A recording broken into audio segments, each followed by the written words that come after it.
నమః. లలితా సహస్రనామ పారాయణలో భాగంగా ఈరోజు అమ్మవారి నామం 407వ నామం, 4 అక్షరాల నామం శివమూర్తి. ఈ నామంతో అమ్మవారిని జపం చేసుకునేప్పుడు ఓం శివమూర్తి అయిన నమః అని చెప్పుకోవాలి. శివం అంటేనే మంగళం. శివుడు ఎక్కడ ఉంటే అక్కడ మంగళం ఉంటుంది. ఈ మంగళాలన్నిటినీ ఉన్నటువంటి స్వరూపం అంతా మూర్తి రూపం ధరిస్తే అది అమ్మ స్వరూపం. యాదేవి సర్వమంగళ అని చెప్పి శాస్త్రవాక్యం ఉంది. శివశబ్దానికి క్షేమ మోక్షేచ అని నిఘంటువు చెప్పే అర్థం. ఈ మోక్షస్వరూపిణి అమ్మవారే. శివుడి మూర్తియే అమ్మవారు. అమ్మకి శివుడికి భేదం అనేది లేదు. ఇది మనం చాలాసార్లు చెప్పుకున్నాం. నిజానికి ఏ రూపం లేనివాడు ఆయన. మీరు శివలింగాన్ని దర్శిస్తే ఎటువైపు చూసినా ఆయన ముఖమే ఉంటుంది. ఆయనకు ఒక ఆకారం అనేది కాదు, అది లింగ రూపంలో ఉండేది. ఆయన తనదైన శక్తితో రూపం ధరిస్తున్నాడు. అప్పుడు ఆ మూర్తి నిండా కూడా అమ్మ శక్తే ఉంది. శక్తి లేనిదే శివుడు లేడు. ఆ శివుడు మూర్తిని కూడా ధరించలేడు. ఈ మాట శివపురాణంలో చెప్తూ కిం కిం నయద్భవసి బాలా శశాంకమౌళేహే, అమ్మ నువ్వు శివుడికి ఏం కావడం లేదు తల్లి అన్నారు. అలాగే ఆదిశంకరులు సౌందర్యలహరి మొదలుపెట్టినప్పుడు కూడా శివశక్త్యాయుక్తో యతి భవతి అని చెప్పారు.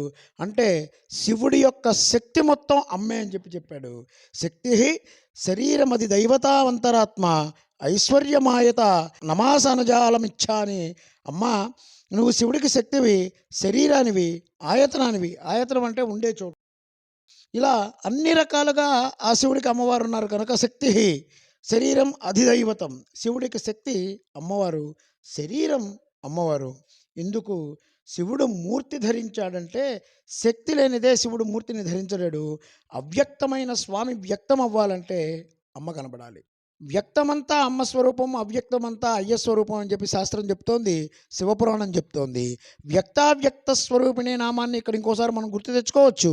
ఈ విషయాన్ని వేదాంత శాస్త్రంలో చెప్తూ మాయాంతు ప్రకృతిం విద్యాత్ మయినంతు మహేశ్వరం అని చెప్తూనే వ్యక్తమంబామయం సర్వం అవ్యక్తంతు మహేశ్వరం అన్నారు. ఇది సూత సంహితలో చెప్పారు.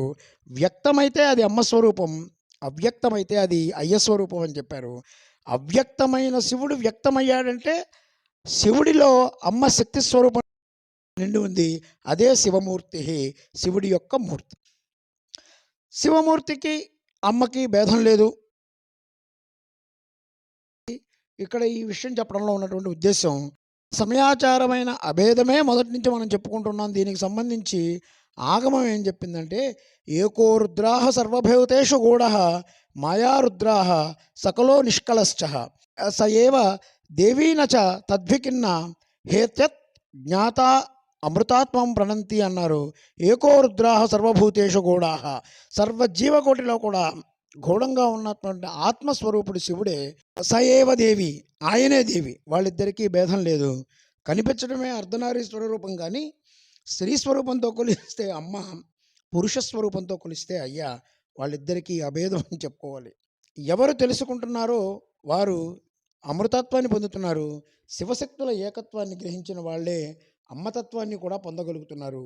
వాళ్ళకు మాత్రమే అమ్మతత్వం అవకాశం ఇస్తోంది. ఇది సర్వమంగళత్వం మూర్తి భవించిన స్వరూపమని, అవ్యక్తమైన శివుని వ్యక్తరూపమని ఈ నామానికి మనం అర్థాలుగా చెప్పుకోవచ్చు. ఓం ఐం హ్రీం శ్రీం శివమూర్తి నమః. ఓం శ్రీమాత్రే నమః. ఓం శ్రీ మహారాజ్ఞే నమః. శ్రీమత్ సింహాసనేశ్వర్యై నమః.